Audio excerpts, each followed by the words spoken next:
mungatondifuza kuti amapropaganda awo masabotajiwo nzoona mufuseni Samiru Suleiman ndiye cheya amene uja wa mapropaganda, ndiye cheya amene uja wa sabotage, Samiru Suleiman. Hello Malawi. Lelo pa 29 August 2025 ndafuna ndikubweretsereko ndikautenga kuti tizindikire pamene tili, tizindikire chimene tili. Monga mawu a Mulungu akunenera kuti Aigupto mukuwaona lero simudzaonanso. Mawu amenewa amalawi anzanga musatengere simple, ndi mawu ndi uthenga ofotokozera mmene moyo wathu umayenera kutani kuti kukhalira. Ndikungopereka chitsanzo. Nthawi imene ana a Israeli anachoka ku Egypt amasulidwa ndi Farao, pitani. Kenaka Farao uja atazindikira kuti maslaves anga achoka, anayamba kuwatsatira. Ndiye padali resistance ya Farao. Mmene akuchitira APM lero ndi resistance ya Farao, kufunitsitsa kuti abweze ana a Israeli amene ali mchipululu akupita. Koma mmene mawu a Mulungu amatifotokozera kunena kuti ana a Israeli sadabwererenso ku Egypt.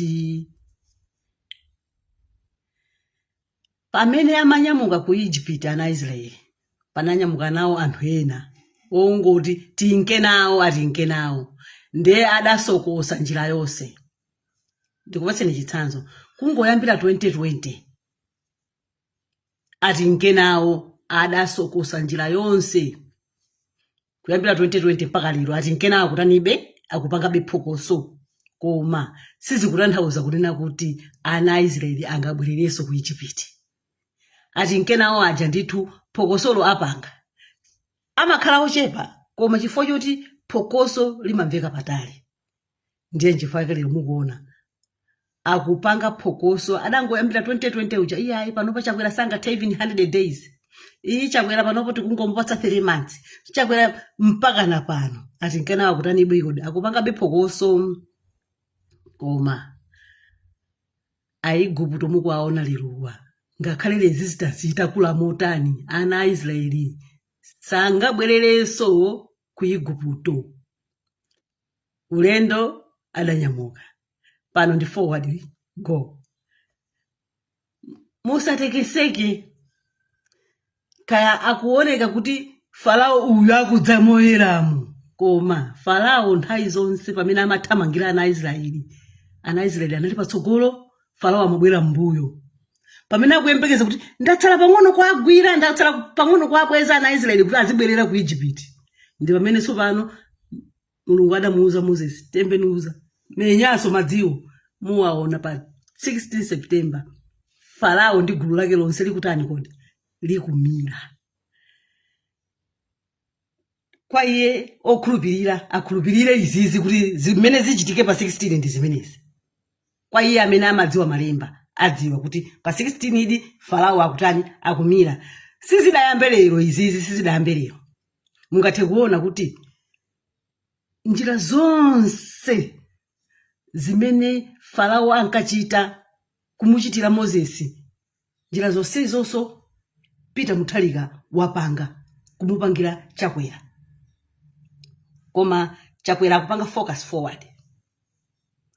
Mapropaganda aliwonse amtundu wanje, mtundu uliwonse wa propaganda Mutharika ndi anthu ake achita kumuchitira chakwera.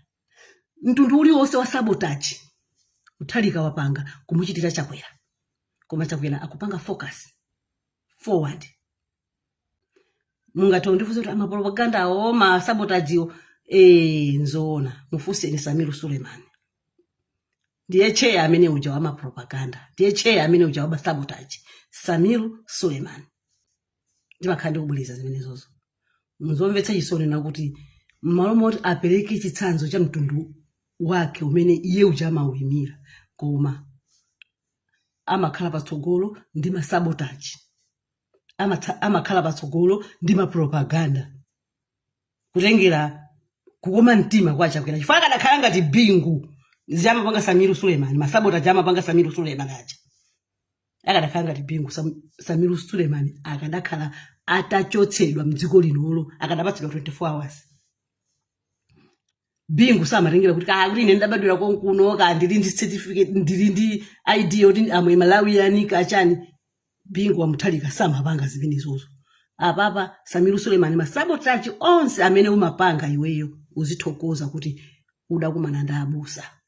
Koma nkhani ndimene kunena kuti Aigupto inuyo sitidzakuonaniso, ndipo the soonest mumira ndithu mu Red Sea. Nthawi yakwana ndipo tikungoonanso kuchedwa kwa basi kuti Mose amenye madzi, Aigupto amire.